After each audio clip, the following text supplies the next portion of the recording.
Oklahoma Speaker of the House Jeff Hickman and House Minority Leader Scott Inman discussed the state's budget troubles at a public forum this week.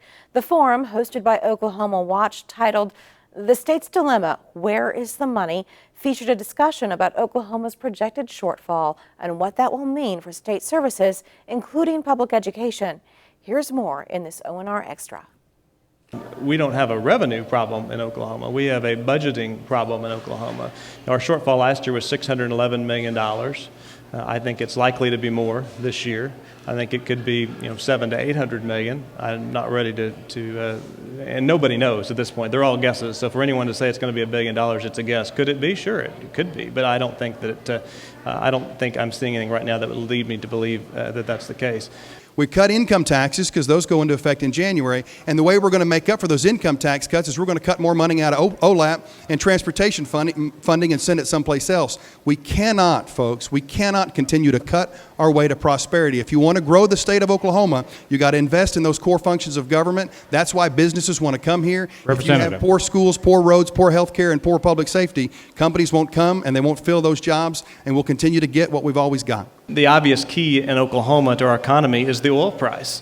When you look at our tax rate, our revenues don't go up and down based on the rate.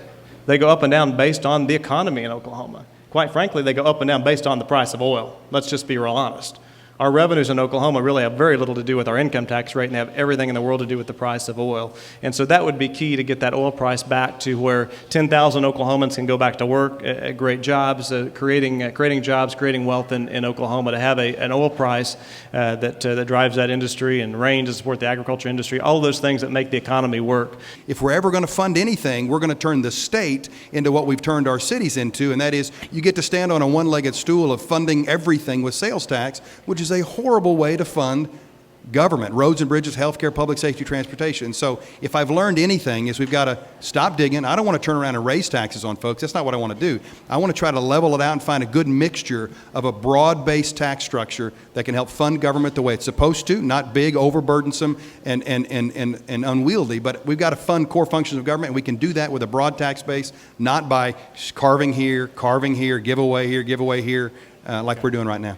We have more money available to public schools today than we ever have in the history of our state. The problem that we have is it's not getting to the classroom. It's not getting into teacher salaries, and that's the issue that we're looking at is why do we have more money than we've ever had in K through 12 schools, and yet our numbers aren't where they need to be in teacher salaries, and we have these issues. And I think that's going to be a real focus this year, is getting those dollars where they need to be, which is into the classroom. The facts are these. If you look at, we are $320 million below where we were in 2008 when adjusted for inflation. That's a fact, and you take that, consider, and if you want to argue the fact that we may have, when you include all the extra dollars in, that we have more money today than we had before, I could give you, if I gave you $5 in 1980 and I gave you $6 today, to go down to the store and buy whatever you want to buy with it, I could argue that I've given you more money today than I've ever given you in the history of our relationship, right? But the buying power of that $6 today is significantly less than the $5 was in 1980.